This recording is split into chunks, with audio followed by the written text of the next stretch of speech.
Hi, everyone, and welcome back to the Calm English Corner. I'm Emma. And I'm Mike. It's so nice to be here again with all of you. Yes, it really is. Before we begin, I just want to say a big thank you to you, our listener. Yeah, truly. Every day, you choose to spend a few quiet minutes with us, learning, reflecting, and growing. That means a lot. It feels like we're all sitting together, just having a cozy little chat about life. Exactly. And today, our topic is something that sounds simple, but it's one of the hardest lessons for many of us. What's that? Learning to love yourself more than anyone else. That sounds deep, but also a little confusing, right? I mean, what does it really mean to love yourself more than anyone else? Isn't that kind of selfish?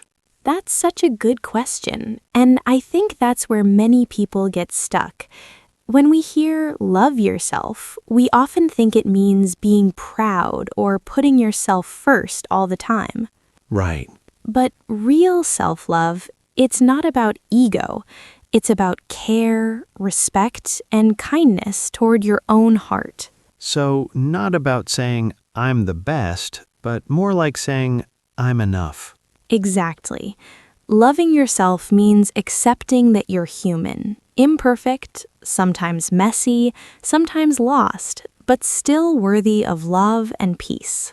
That actually feels comforting. But I have to admit, I find it hard to love myself. Sometimes I feel like I'm not doing enough or I'm not good enough. Oh, Mike, I think most of us feel that way. Society often teaches us to look for love and approval outside of ourselves, from parents, teachers, partners, friends. But when that's all we depend on, our worth becomes fragile. Yeah. Like if someone doesn't like us or if we fail at something, it suddenly feels like we're not worthy anymore. Right. But the truth is, no one else can give you the kind of love that fills the empty space inside. That's your job. I remember once I was trying to learn something new and I got so frustrated because I couldn't get it right. I told myself, "You're so stupid." Later, I realized I'd never say that to a friend. That's such a good example, Mike. We often forget that the voice inside our head becomes the home we live in. If that home is full of criticism, we'll never feel safe. Wow, that's true. So today, maybe we can start by simply noticing how we talk to ourselves and ask, would I say this to someone I love? I like that. It's a gentle start. Yes, gentle is the right word, because loving yourself isn't a race. It's more like learning to walk home to yourself. I like that image. Walking home to yourself. Then let's keep walking together. You know, Emma, after what we talked about earlier, I started thinking, why is it so hard to be kind to ourselves? Like, I can forgive other people so easily, but when it comes to me, I'm the harshest critic. I understand. I used to do that too. I remember when I first started teaching, I was obsessed with being perfect. I'd replay every mistake in my head after class, a word I said wrong, a moment I could have done better. That sounds exhausting. It was. But here's the thing I learned. We were never meant to be perfect. We were meant to be real. Real. Exactly. And when we forget that, we start believing there's something wrong with us. So our inner critic gets louder, telling us to do more, be more, fix more. But in reality, what we need is less judgment, more compassion. So judging myself doesn't really help me grow. It just keeps me stuck. Yes, because when you're always criticizing yourself, you stop feeling safe enough to try again. It's like trying to bloom while someone is yelling at you. That's such a good image. Flowers don't grow under pressure. They grow under care. Exactly. The same goes for people. Growth happens when we feel accepted, not when we're constantly punished. But how do we unlearn that? I mean, it's not easy to just stop judging yourself overnight. True, you can't silence that voice in one day, but you can begin noticing it. When that inner critic speaks, pause and say, "Thank you for trying to protect me, but I'm safe now." Wait, thank it? Yes, because that critical voice is actually trying to protect you. It believes that if you do everything right, you won't get hurt, but it's working too hard. So you don't fight it, you soothe it. That actually makes sense. Like comforting a scared child, not arguing with them. Exactly. When you start responding to yourself with calm understanding, your mind begins to trust that it's okay to rest, to try, to be imperfect. I think I'll start practicing that. Next time I catch myself judging, I'll say, "Hey, Mike, it's okay. You're trying your best." That's beautiful, Mike. That's the beginning of healing, learning to be your own comfort. Yeah, maybe that's how we learn to love ourselves, by forgiving the parts we once judged. Yes, that's where real love begins, not in perfection, but in gentle acceptance. Emma, I've been thinking about what you said earlier about forgiving yourself and speaking kindly to yourself. Can you share a time when you were kind to yourself? Well, I'll tell you a story. A few years ago, I was going through a stressful time. Too much work, not enough rest. I kept pushing myself, saying, "You have to do more." That sounds familiar.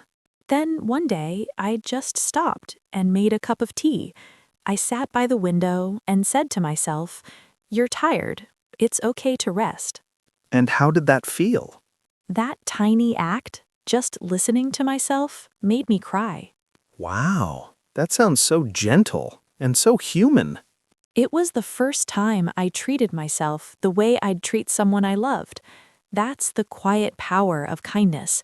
It doesn't shout, it heals. I usually tell myself to just get over it when I feel down. But maybe what I need is to say, "Hey, it's okay to feel this." Yes, exactly. Kindness starts with permission. Permission to feel, to rest, to be human. It's funny, when I'm kind to others, I feel good.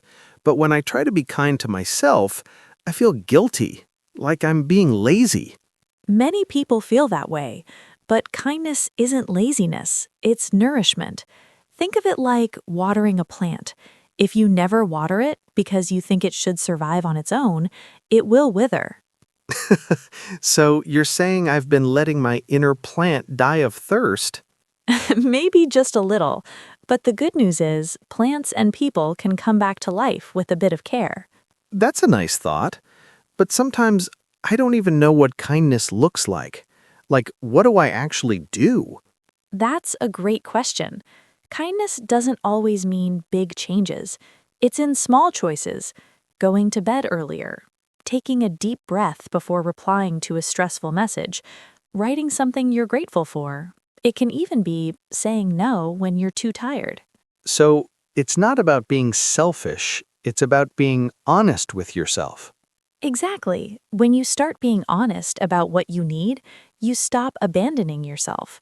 That's self-love in action. I like that. Stop abandoning yourself. It feels powerful. It really is, because every time you choose kindness, you send your heart a message. You matter. You are worth care. And slowly, that becomes your truth. I think I've been waiting for other people to send me that message. We all do, Mike. But the moment you realize you can give that message to yourself, that's when you become free. I remember once I failed an English test. I was so disappointed, but instead of encouraging myself, I just kept saying, "You're so bad at this." Maybe if I had been kinder, I would have tried again sooner. Probably, because kindness gives courage. It tells you you can try again. That's why it's so powerful. It doesn't just make you feel better, it helps you grow. That makes me want to treat myself differently, not just when things go well, but especially when they don't. That's the real test of self-love.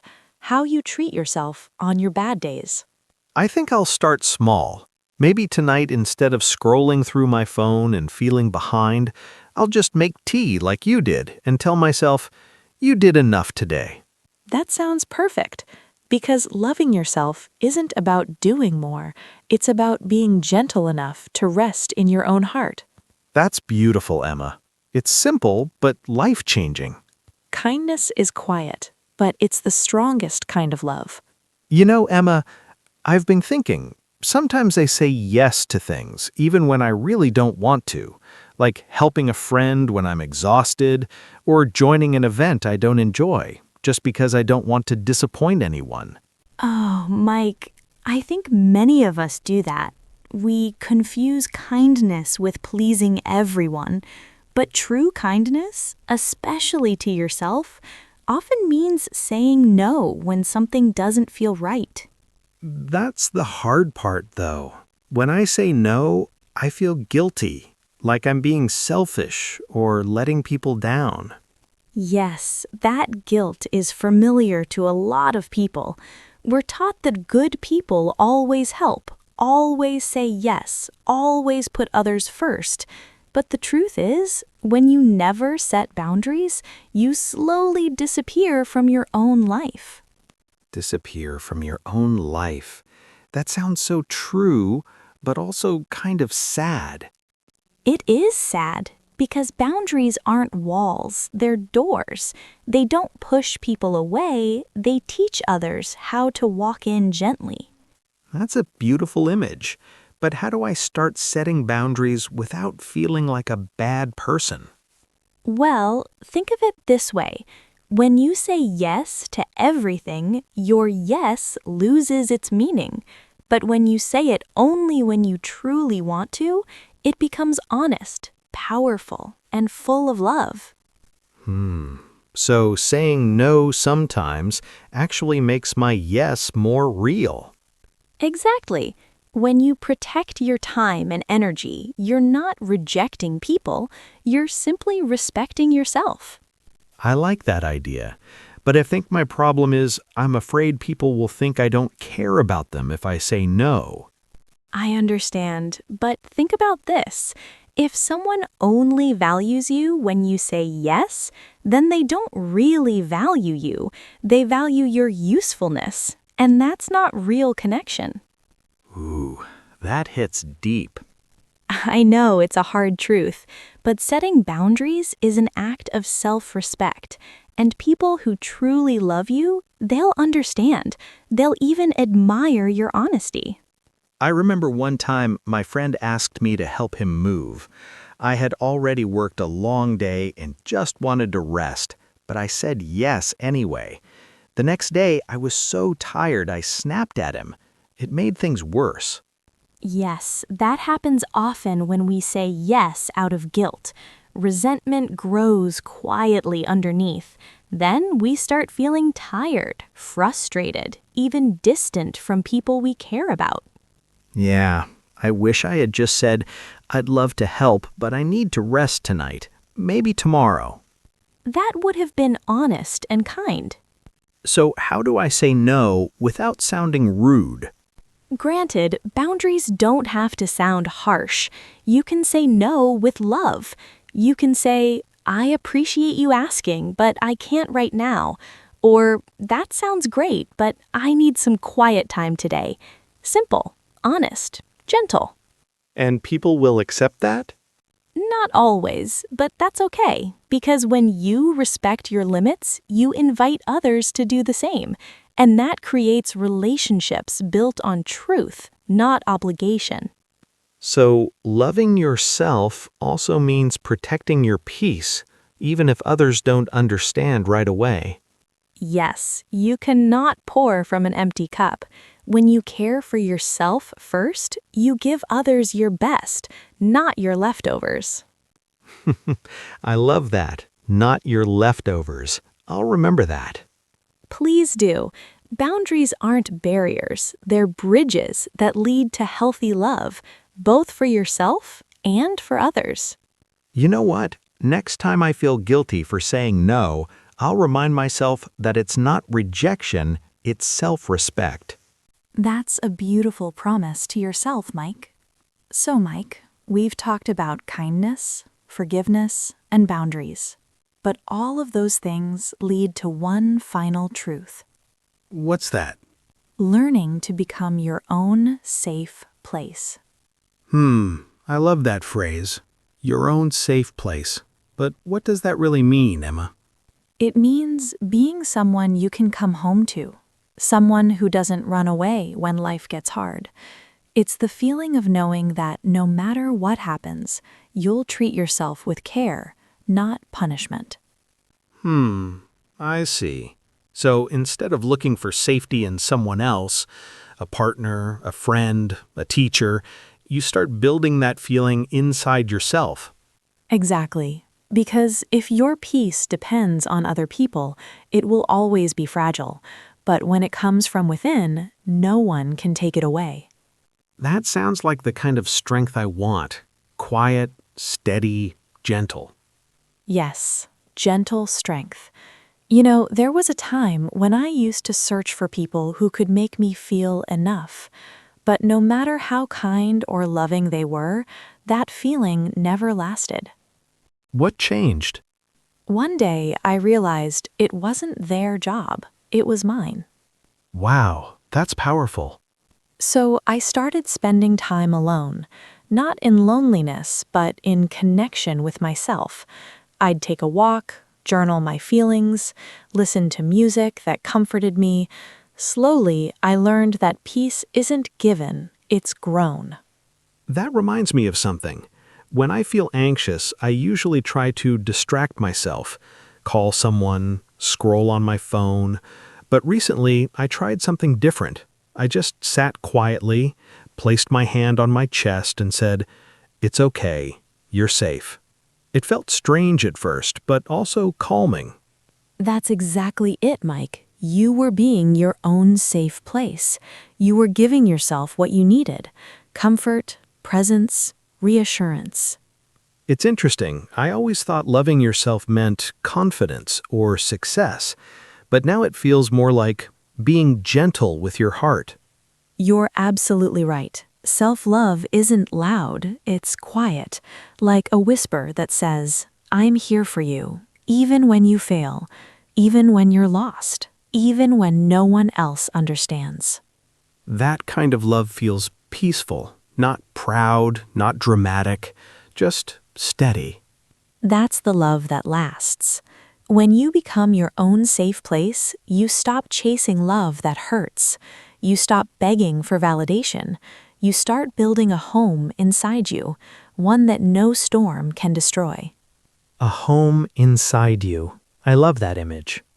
It's true. You carry your peace wherever you go. That's what it means to love yourself more than anyone else, not because you think you're better, but because you've learned to care for your own soul. You know, Emma, this conversation really changed how I see self-love. It's not about being perfect or always positive. It's about being kind enough to stay with yourself even when things fall apart. Beautifully said, Mike. That's the heart of it.